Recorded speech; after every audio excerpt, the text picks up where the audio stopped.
বার্মিংহামে হিজাব পরা এক আমেরিকান নারী 2019 সালে এক দোকানদারকে হত্যার চেষ্টা করেন। তার প্রেমিকের সঙ্গে ষড়যন্ত্র করে তিনি দোকানের বাইরে গুলি চালান, কিন্তু পিস্তল জ্যাম হওয়ায় দোকানদার বেঁচে যান। পরের দিন একই কায়দায় তিনি গুলি চালান, তবুও দোকানদার আহত হননি। বিচার শেষে আদালত অ্যামি বেট্রোকে 30 বছরের কারাদণ্ড দিয়েছে। এছাড়া আগ্নেয়াস্ত্র রাখার জন্য 6 বছর এবং নিষেধাজ্ঞা এড়ানোর জন্য 2 বছরের সাজাও দেওয়া হয়েছে।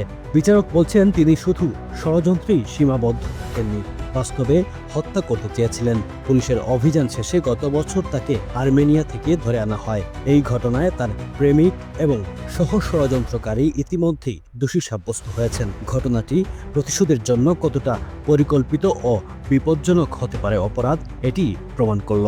Running a restaurant? Your food deserves the spotlight. Currywalla Media. Let's make your food famous.